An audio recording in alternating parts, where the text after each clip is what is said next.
Beni dünyanın her bir yerinden seyreden vatanımın değerli ve güzel insanlarını saygı ve sevgiyle selamlıyorum. Değerli izleyiciler, gurbette yaşayan vatandaşlarım, biliyorum gün geldi çattı veyahut da az kaldı. Hazırlıklarımızı yapıyoruz. Bazı vatandaşlarımız yollara döküldü.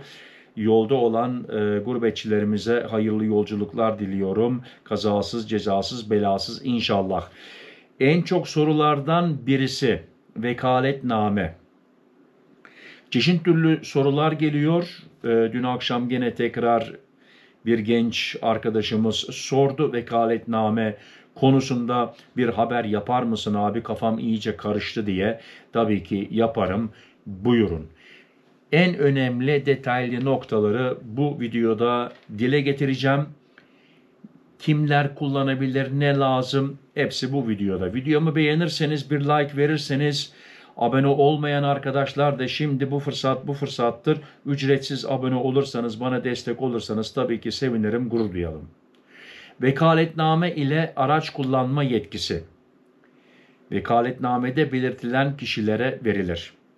Genellikle araç sahibi tarafından yetkilendirilen kişiler, örneğin eş, çocuk, yakın akraba veya bir avukat, vekaletname ile aracı kullanabilir. Ancak vekaletnamede belirtilen koşullara ve yetki alanına dikkat etmek önemlidir. Kimler vekaletname ile araç kullanabilir? Vekaletnamede adı geçen kişiler.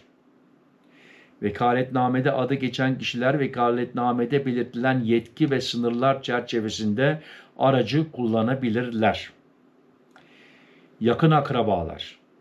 Eğer vekaletnamede belirtilmemişse, araç sahibinin eşi, anne, babası ve çocukları da belirli koşullar altında aracı kullanabilirler.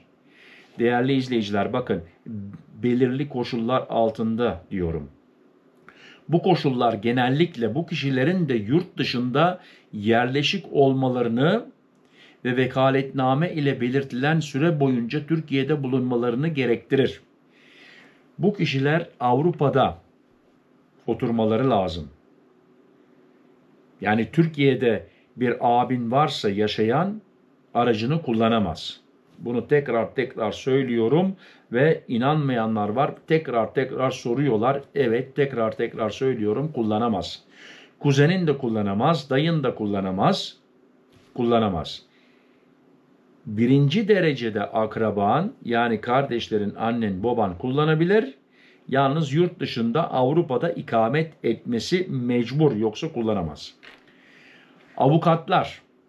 Avukatlar vekaletname ile müvekkillerinin araçlarını satmak, devretmek veya diğer yasal işlemleri gerçekleştirebilmek için yetkilendirebilirler.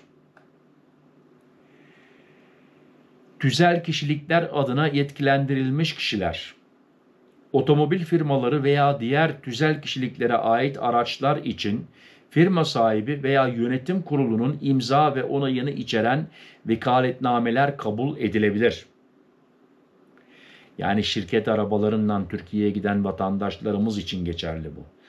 Kiralık araçlar, rent-a-car yoluyla kiralanan araçlar için kira sözleşmesi vekaletname yerine geçerli olabilir.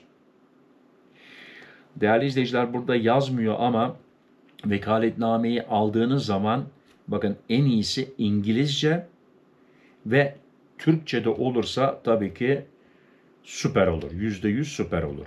Vekaletname ile araç kullanırken dikkat edilmesi gerekenler. Vekaletnamenin geçerliği. Bu soru da çok geliyor. Bazı vekaletnameler konsolosluktan alınır, noterden alınır. Bir süre vardır. 1 sene için, 2 sene için. O süreye dikkat. Tarih var mı?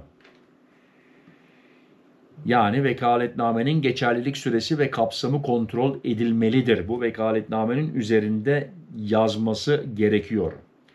Yurt dışında yerleşik olma. Tabii ki bazılarında hiç tarih yok. Vekaletname verme tarihi var. O arkadaşlar da bana yorumlarda yazdı. Abi, ben geçen sene gitmiştim vekaletname ile, tarih, geçerlik süresi yok. Bu sene de gittim, başıma bir şey gelmedi diye bana yorumlar da geldi. Yurt dışında yerleşik olma. Eğer vekaletname ile araç kullanan kişi yurt dışında yerleşik ise bu durumun belgelenmesi gerekebilir. Yani seni polis, jandarma durdurduğu zaman ona Almanya'da, Hollanda'da oturduğun ispat için ona kimliğini, Ausländeraussweis, Bescheinigung, artık elinde ne varsa onu göstermen lazım. Gümrük işlemleri. Yabancı plakalı araçlar için vekaletname ile Türkiye'ye getirilmesi veya buradan çıkarılması durumunda gümrük mevzuatına uygun hareket etmek önemlidir. Sorumluluk. Bu noktaya tekrar geleceğim. Vekaletname ile araç kullanan kişi Türkiye sınırları içinde tüm yasal sorumluluğu üstlenmiş sayılır. Tabii ki.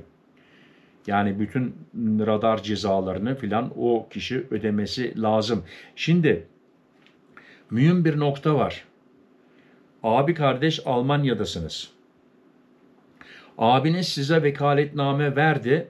Kendisi daha çalışması lazım. Türkiye'ye arabasında gidemeyecek. Sen onun arabasından Türkiye'ye gidiyorsun. Senin pasaportundan giriş yapıyorsun. Abin sonradan uçakla geliyor. Arabayı alıp çıkış yapmak istiyor. Değerli izleyiciler, vatandaşlarım, gurbetçilerim dikkat olmuyor.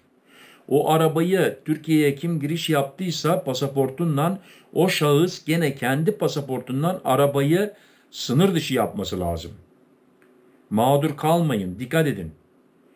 Kolunuza, komşunuza bunu söyleyin, iş arkadaşlarınıza söyleyin. Tabii ki videomu sizler de paylaşırsanız WhatsApp'ta, Facebook'ta, Instagram'da, TikTok'ta artık medyada paylaşırsanız sesimizi daha fazla insanlara duyurmuş oluruz ve kimse mağdur kalmaz. Bu hata çok yapılıyor. Ya bu benim arabam, neden ben çıkış yapamam? Yapamazsın. Çünkü senin pasaportunda işlem yok. Yani sınırda mağdur kalmayın. Özetle vekaletname ile araç kullanma yetkisi vekaletnamede belirtilen kişilere verilir. Ancak vekaletnamenin geçerliliği, yetki alanı ve diğer ilgili koşullar dikkatlice incelenmelidir. Özellikle yabancı plakalı araçlar için ek gümrük ve mevzuat hükümleri geçerli olabilir. Değerli izleyiciler, en mühim olan, bakın, vekaletname ile Türkiye'ye gittiniz.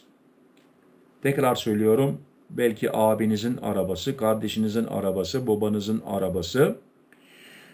Türkiye'ye gittiğiniz zaman aile içerisinde o arabayı kullanabilirsiniz. Ama hepiniz Avrupa'da ikamet etmeniz lazım. Tekrar söylüyorum, babanız Türkiye'de oturuyorsa, Türkiye temelli dönüş yaptıysa, isterse 50 sene Almanya'da kalmış olsun, Türkiye temelli dönüş yaptıysa babanız arabanızı kullanamaz. Yasak. Jandarma, polis durdurursa başınız ağrıyabilir. Benden söylemesi. Yasak. Ve değerli izleyiciler, siz abinizin arabasını, babanızın arabasını pasaportunuzdan, tekrar söylüyorum, bakın, Türkiye'ye giriş yaptıysanız siz o arabayı sınırdan çıkarmanız lazım. Babanız, abiniz çıkaramaz. Yetkisi yok. Sınırda kalırsınız, bloke olursunuz, bekletirler. Artık bilmiyorum, sonunda belki anlaşabileceğiniz mi, avukat mı tutacağınız, abiniz mi gelecek, ona bir şey diyemem. Vekaletname konusu bu değerli izleyiciler. Şimdi cezalara gelince bakın, tekrar söylüyorum. Eğer altınızdaki araba lüks bir arabaysa, siz bu aracı dayınız çok ısrar etti. Ya ver bir kere de ben kullanayım şu Mercedes'i be ya, ne olacak be ya? Ne olmuş ki şimdiye kadar be ya? Kaç kere seni polis durdurdu be ya? Biliyoruz yani nasıl oluyor. Hadi diyorsun, dayı sen geç bakayım direksiyona, 20-30 kilometre kullan.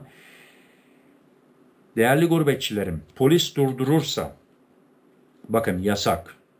Aracınız pahalıysa, lüks araçsa, aracınızın değerine göre de size ceza kesiyorlar.